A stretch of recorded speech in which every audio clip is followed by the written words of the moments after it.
আসসালামু আলাইকুম আপুরা, কেমন আছেন? আমি একটা সিম্পল কাঁথারি একটু গর্জিয়াস করে সেলাই করে দেখাবো। এরকম চার কোনা খোপ করে নিতে পারেন। চার কোনা খোপ করে লাভ আঁকিয়ে প্রতিটা ফুলের কর্নারে 4টা করে লাভ এঁকে সেলাই করে দেখাবো। একটু গর্জিয়াস বড় কাঁথাও তৈরি করতে পারবেন আপনারা ইচ্ছা করলে, বেবি কাঁথাও তৈরি করা সম্ভব। সিম্পলের ভিতরে পুরো কাঁথাটা কমপ্লিট করলে অনেক সুন্দর লাগবে। আমি আপনাদের সেলাইটা দেখাচ্ছি কীভাবে এই সেলাইটা আমি মেক করেছি। একটু খেয়াল করুন, তাহলে বুঝতে পারবেন কীভাবে সেলাইটা হয়েছে। কাঁথা সেলাই করা সুতো দিয়েই করবো। এখান থেকে তুলবে, কাঁথাতে আসবো, কর্নারে এখানে আসে একটা চেন সেলাই দিব।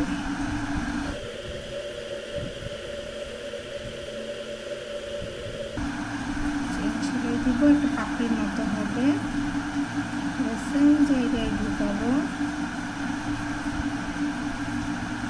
ঢুকিয়ে একটু দূর থেকে তুলব। দেখেন একটা পাপড়ির মতো হয়ে গেল।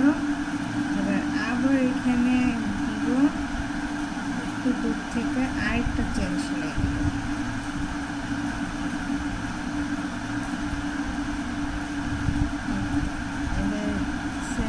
ঢুকাবো, ঢুকিয়ে এবার কাঁথা সেলাই দিব।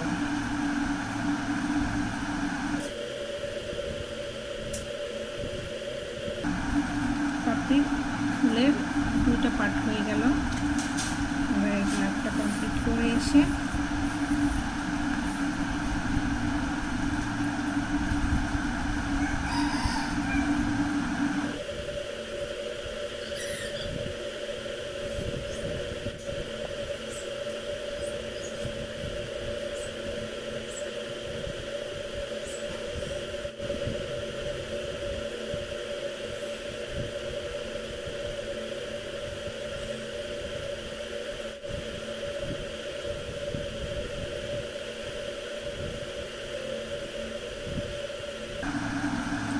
লাভটা করতে করতে কর্নারে চলে এসেছে।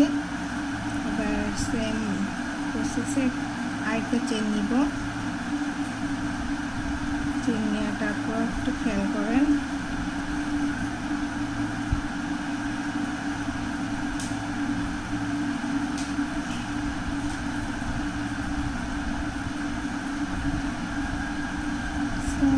এখানে ঢুকাবো, তুলবো,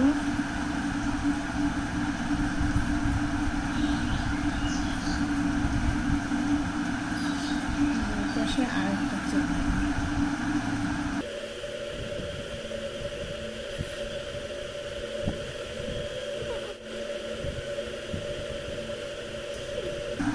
দেখতে পাচ্ছেন পুরো আমার লাভটা কমপ্লিট ফুলটা।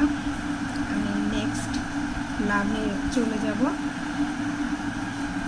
আমি এইটা করব। একটা ফুল আমার কমপ্লিট। এই 4টা লাভের কর্নারে 4টা ফুল হবে। আমার একটা ফুল কমপ্লিট। আমি সেকেন্ড ফুলে চলে যাব।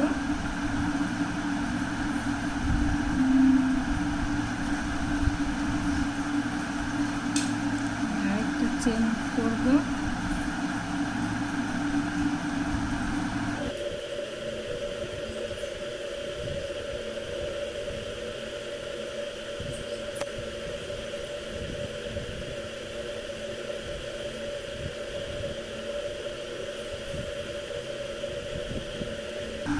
নেক্সট লাভে আমি 2টা কপি করলাম। এবার আমি এই লাভটা চেন সেলাই দিয়ে অপর প্রান্ত পর্যন্ত যাব।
দিব।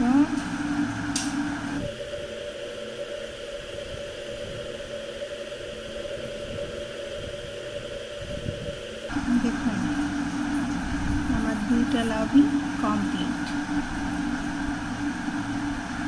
লাভের নিচে আমার চেন হয়ে গেছে। সেম প্রসেসিংয়ে এই 2টাও করব, করে আপনাদের মাঝে ফিরছি। কমপ্লিট করার পর কেমন লাগে দেখুন আপনারা, কত সুন্দর 4টা ফুল হয়েছে, প্রতিটায় 4টা ফুল, প্রতিটায় 4টা ফুল। এরকম সেলাই করলে অনেক সুন্দর লাগবে। ফুলগুলো গর্জিয়াস হয়েছে দেখুন।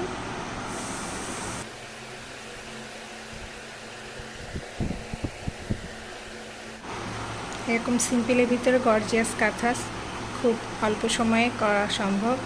বেবি এবং বড়দের দুটো কাঁথাই করা যাবে, সময়ও কম লাগবে এবং সুন্দর কাঁথা হবে। সো আপুরা, আপনাদের ভালো লাগলে ট্রাই করে দেখবেন।